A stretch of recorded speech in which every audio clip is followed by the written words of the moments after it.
It had been a good week but busier than usual. It was the end of school, and the kids were ready to leave with my parents for a few weeks. Then they were off to Millie's folks and a trip to Florida to Disney World for a few days, followed by a 4-day cruise with Mickey and Minnie. For an 8-year-old and 9-year-old, that was like being in heaven. Then having your doting grandparents taking you, well, that was like opening up Fort Knox. We knew when those two came home, they would have more Disney stuff than you can imagine. I chuckled at the thought. I sat on the back deck, sipping my favorite Southern Comfort on ice. I could feel the dying heat from the grill and smell the citronella warding off the mosquitoes. It was quiet, but I could hear the bug zapper cracking, keeping the flies away. It was a lovely, relaxed evening, unusual for early June. Our "school's out" send-off dinner had been fun. We had burgers with all the fixings, early corn, coleslaw, and cokes for the kids. We heard about the plans for the next few weeks at my folks' place in Virginia Beach. They planned a trip to Busch Gardens and Williamsburg, stopping in Jamestown to give the two a little history lesson. Millie and I smiled at each other, knowing we would have 5 weeks together. That was something we had never had since James was born. The kids were in their beds for the last night at home for a while. My dad was off to fill his car with gas for an early departure in the morning. Mom and Millie were cleaning the kitchen. I could hear them chattering through the open window above my head. "So, Millie, what will you and Ellis do with yourselves without your kids for all these weeks?" Mom was prying as moms do. "Well, we are certainly going to reconnect. We will make love in every room in this house several times and strengthen our loving relationship." Millie said. I almost choked on my drink. I am unsure if Millie thought I could hear her, but her words instantly affected me, and my pants tightened. Wow, I wasn't expecting that, but if I were still your age and had this much time free with Ellis Sr., Mom said. Millie and Sarah, my mom, laughed. Well, that's the plan. I owe it to Ellis. He is a good man, and I have been a little slack in the bedroom for some time now, so I need to make it up to him. I love him so much. We are planning a trip to Myrtle Beach for a week over the 4th. That will be fun. We used to go there when we were first married. We learned to shag dance there. I miss those days, they were such fun. Millie said. Ellis Sr. and I loved Myrtle Beach many years ago, when all the small beaches, Ocean Drive, Crescent, Tillman, Cherry Grove were there before they merged into one city, and it became so commercial, Mom told her. Now we love the community we live in Virginia Beach. It is close to the beach, has 2 pools, and is quiet. The residents are mostly adults, but our 2 neighbors have kids your kids' age and will be there to play with them while the kids visit. We may take all of them with us to Busch Gardens. That will be a real treat or a disaster. Mom said. The dishes rattled as they loaded the dishwasher and finished up. It was suddenly quiet. My mind went back to Millie's confession to Mom. I thought our love life was perfect. We were a busy family. The only roadblock was the kids. They were always there for the most part, so not much happened spontaneously anymore.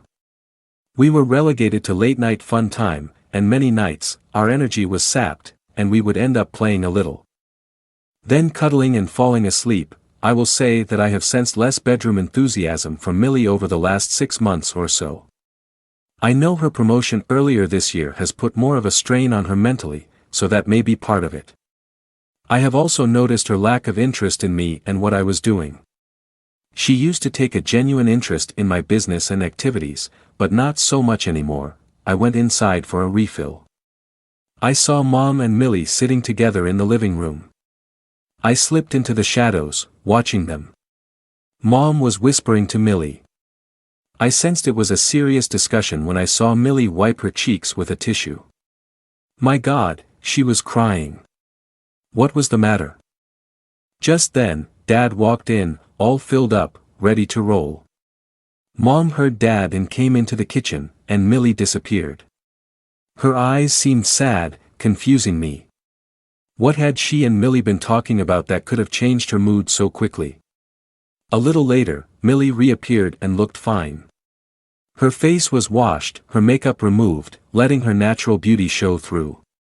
It was the face I loved. She didn't look at me, which I thought odd. Something was going on, and Dad and I were being left out. That disturbed me. Millie and my parents had always been open and discussed all issues, whatever they were. So, Mom and Millie were behaving strangely. How about a game or two of Scrabble? Millie suggested. Dad flinched, not liking Scrabble. He always lost. Okay, I'm good, let's play. I agreed. The women got out some snacks and the game. We set up on the kitchen table using the Lazy Susan in the middle. The game went well. The competition was fierce.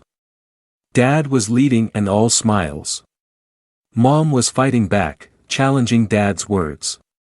I was holding my own, but Millie, an expert player, was last. She was not focused on the game. She was not her bubbly self but quieter. She barely looked at me at all. It was clear to me something was bothering her. We played 2 games. Dad won one, and Mom won the other. Dad and I made a drink and relaxed on the deck as the girls cleaned up. Son, Millie seemed distracted. Is everything okay with you guys? He asked. I looked at him. Dad, do you know anything? No, son, but she hasn't been herself since I left to get gas. What happened? He pointed out. I have no idea. I was out here relaxing. Mom and Millie were cleaning the kitchen, and I heard them chatting about what Millie and I would do while the kids were gone. Millie piped up that we would reconnect, make love in every room a few times, and take a trip to Myrtle Beach. Then, a little later, I came in for a refill, and Mom and Millie were sitting on the sofa in the living room, whispering to each other. Millie was crying. After that, Mom had an odd look on her face. Millie would not look at me and hasn't said 10 words to me other than during the games. What did you do? My dad accused me. I have done nothing. I have no idea what is going on. Maybe you should ask Mom. I stated. We sat silently for a while, then, want a refill? I asked. I took his glass and went inside. The women were nowhere around. I looked in our bedroom, not there. I walked down the hall to the guest room. I heard whispering as I approached. The door was cracked, and I heard Millie softly sobbing. Then I heard, Mom, what will I do? Millie asked. As much as I wanted to hear what was next, I quickly moved away and made a strong drink for Dad and me. I walked out, handing Dad his drink, and then walked to the edge of the deck. I looked up into the night sky. It was clear, and I could see millions of stars twinkling. I was deep in thought. What was going on? I was at a complete loss, totally confused. I felt a hand on my shoulder. I looked back, and my dad was standing there. Son, something has happened with Millie. I don't know what, but I hope it is not bad. You have a month to try to work through it. I know you will try hard. Dad, I am at a total loss. I cannot imagine what it could be. As sad as she is tonight, I am afraid that she may be ill and has not told me. What else could it be? I asked. This is what Dad told me. Ellis, let me tell you something you do not know about your mom and me. We have not spoken about this in over 39 years. But this may help you if what I think may have happened did. When you were 6 years old and started school, your mom decided she wanted to go to work. She would be able to save for our retirement, and it would help fulfill her day-to-day needs. She got a job teaching history in high school. She was doing great, and we made it work, getting you everywhere you needed. She progressed over the next 2 years and became the humanities department head. That required her to attend after-school meetings and a few travel-away conferences to develop the curriculum. This strained our relationship, and she focused more on her job than me. We fought about it, and I realized there might be more to it than just the job. I wasn't sure what it was, but over a few months, I had seen changes. Most of them were little things, but they were all annoying. For example, She would call me at the last minute for me to pick you up, and then she would come home a couple of hours later. Or she would have to hold a teacher workshop on a Saturday afternoon, so I did something with you. You were my little man, and I loved doing things with you, so I wasn't upset. It was more her attitude toward me that had changed. I didn't understand it.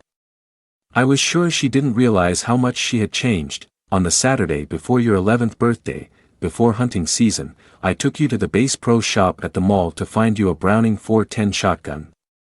I wanted to take you hunting and teach you about the outdoors.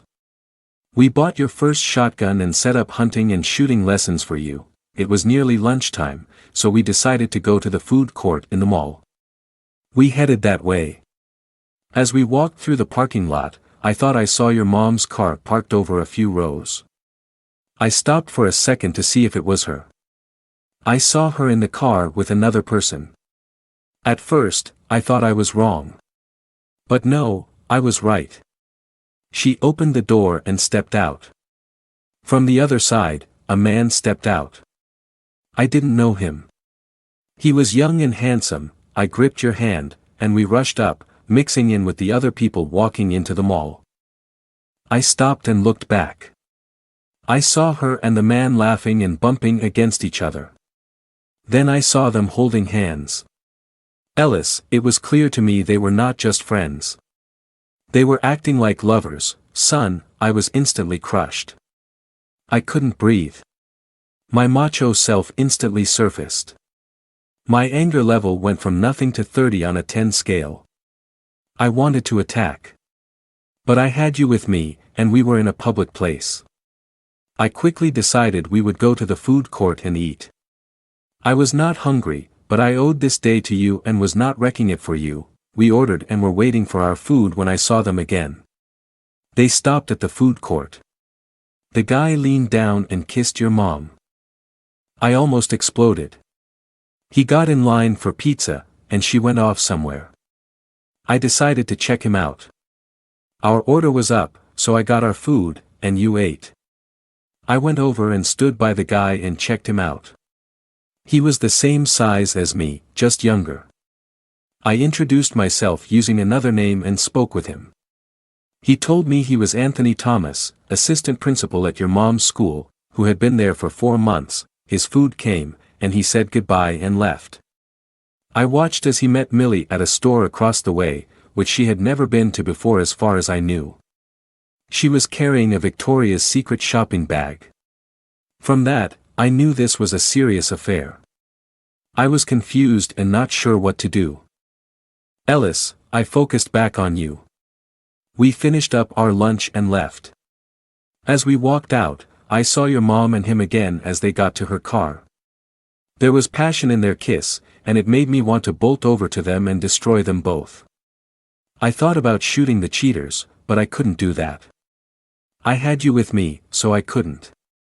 We got in the truck and drove away before I did something I could not recover from. Once home, you went to the park to play with your friends.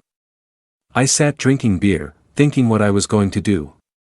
I decided I was not allowing this to go any further, and when your mom came home, I would confront her. It didn't matter if I had absolute proof. I knew what I had seen. That was enough for me. I made one move that I was extremely nervous about. I went into the laundry hamper and checked out her panties for the last week. I left them out, putting them in a paper bag. I washed everything else. I took a few beers and sat on the front steps, waiting for your mom. I was going to confront her right away. This was stopping one way or the other, so I asked Bonnie Jameson, Eddie, your best friend's mom, to take you for the night. I knew you sensed something was going on, too. You had seen your mom with Anthony and asked me who he was. I told you he was Mr. Thomas, the assistant principal at your mom's school. About an hour later, your mom arrived, while waiting for her. I lined up the 5 empty beer cans I had drunk on the step. As your mom walked up, she asked, Ellis, what are you doing on the front steps drinking a lot of beer? Where is Ellis? I said nothing. I just looked at her, seething with anger. I wanted to jump up and strangle her. But I didn't and took a deep breath. How did your session go today? I asked flatly, Ellis, where is Junior? Your mom asked me, at the Jamesons for a sleepover. I stated. Sarah started to move past me, but I stood up, blocking her before she could move any further. She stopped and stood right before me. I was looking down at her with laser eyes, bored into her. She looked nervous now. I was breathing fire when I spoke. Did you leave your Victoria's Secret bag in the car or somewhere else? I asked in a firm but calm voice. I was surprised I could keep it together. The shocked look on her face was beautiful. I had her, and Sarah knew it. She instantly collapsed and slumped to the porch deck and started to sob. I left her there, turned, and walked into the house. I returned to the porch with a suitcase full of her clothes and a cosmetic case. I sat them in front of her. You will probably need these when you move in with Anthony, your boyfriend.